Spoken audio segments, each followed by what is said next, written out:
जय हिंद दोस्तों, मेरा नाम है हेमराज और आप देख रहे हैं talk with Hemraj YouTube channel. तो दोस्तों, आपके लिए सबसे बड़ी खुशखबरी है। एसईसीएल यानी साउथ ईस्टर्न कोल फील्ड्स लिमिटेड में अप्रेंटिसशिप के लिए भर्ती निकाली गई है। अगर मैं आपको सिंपल तरीके से समझाना चाहूं तो कोयला विभाग में ट्रेनिंग के लिए भर्ती निकाली गई है। यदि आप कोयला विभाग में ट्रेनिंग करना चाहते हैं तो आपके लिए सबसे बड़ा मौका यहाँ पास निकाल दिया गया है।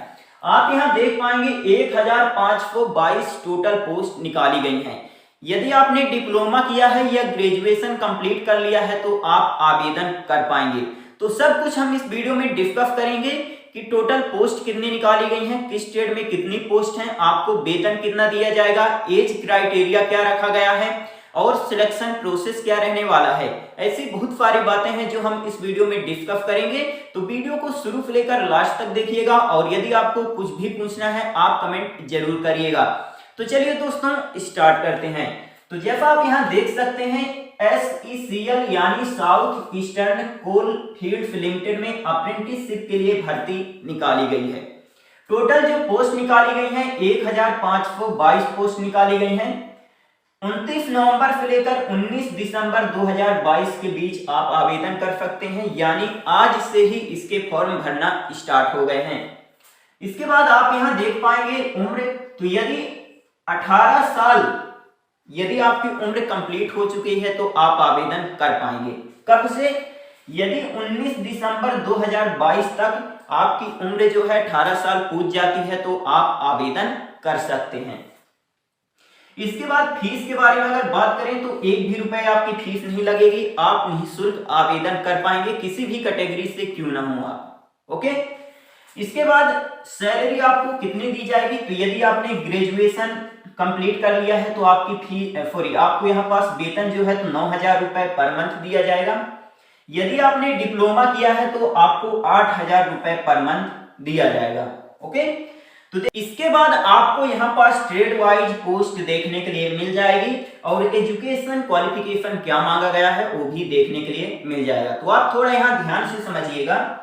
माइनिंग इंजीनियरिंग ट्रेड में यहाँ पास पोस्ट निकाली गई हैं। टोटल 200 पोस्ट हैं और जिन स्टूडेंट ने माइनिंग इंजीनियरिंग में ग्रेजुएशन कंप्लीट कर रखा है या डिग्री हासिल कर ली है तो वो लोग यहाँ आवेदन कर सकते हैं। ओके। इसके बाद इलेक्ट्रिकल इंजीनियरिंग ट्रेड में यहाँ पास पोस्ट निकाली गई हैं। 83 पोस्ट हैं और जो स्टूडेंट यहाँ पास इलेक्ट्रिकल ब्रांच से इंजीनियरिंग कंप्लीट कर ली है, ग्रेजुएशन कंप्लीट कर लिया है तो वो लोग यहाँ आवेदन कर सकते हैं। इस बात को थोड़ा यहाँ ध्यान में रखिए। ओके।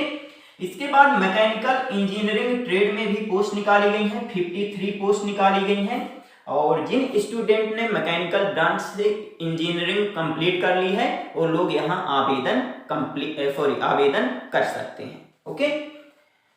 इसके बाद सिविल इंजीनियरिंग ट्रेड में भी पोस्ट निकाली गई हैं। 46 पोस्ट हैं। तो यदि आपने सिविल ब्रांच से इंजीनियरिंग कंप्लीट कर ली है, ग्रेजुएशन कंप्लीट कर लिया है तो आप आवेदन कर सकते हैं। इसके बाद पांचवा जो ट्रेड है हमारा दोस्तों माइनिंग इंजीनियरिंग में जिन्होंने डिप्लोमा किया है उनके लिए है। टोटल पोस्ट कितनी निकाली गई हैं? 1150 पोस्ट। तो जिन्होंने माइनिंग इंजीनियरिंग में डिप्लोमा कंप्लीट कर लिया है उनके लिए सबसे अच्छा मौका है, क्योंकि यहाँ पास जो पोस्ट निकाली गई हैं 1150 पोस्ट निकाली गई हैं। पिछले साल जो भर्ती निकाली गई थी उसमें लगभग 300 पोस्ट थी और इस बार 3 गुना पोस्ट निकाली गई हैं। तो ज्यादा स्टूडेंट का यहाँ पास सिलेक्शन किया जाएगा तो आपके लिए सबसे अच्छा मौका है। तो यदि आपने डिप्लोमा कंप्लीट कर लिया है माइनिंग इंजीनियरिंग में और आप अप्रेंटिसशिप करना चाहते हैं तो आप जरूर आवेदन करिएगा। अब हम बात कर लेते हैं सिलेक्शन प्रोसेस यानी चयन प्रक्रिया के बारे में। तो देखिए यहाँ स्टेप बाय स्टेप मैं आपको बताता हूँ। सबसे पहले आपको आज ही जाकर आवेदन करना है। NATS पोर्टल में आपको जाकर के आवेदन करना है। ओके। इसके बाद जब ये फॉर्म भरना बंद हो जाएंगे उस दिन से लेकर यानी 19 दिसंबर के बाद कम से कम 15 से 20 दिन बाद आपकी मेरिट लिस्ट आ जाएगी। अब ये जो मेरिट लिस्ट है कैसे तैयार होती है?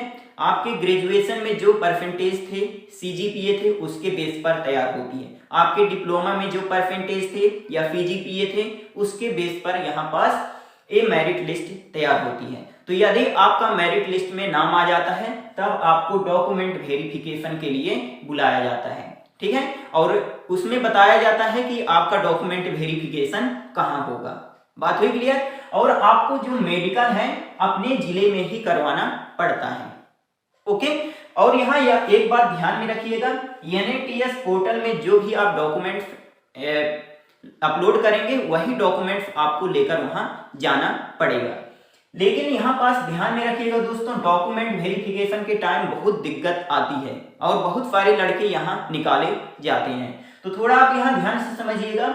9 जनवरी 2023 से लेकर 30 जनवरी 2023 के बीच आपका डॉक्यूमेंट वेरिफिकेशन होगा। और यदि आप SC/ST कैटेगरी से हैं या OBC कैटेगरी से हैं तो आपको जो कास्ट सर्टिफिकेट है वो सेंटर का बनवा लेना चाहिए अभी, ठीक है।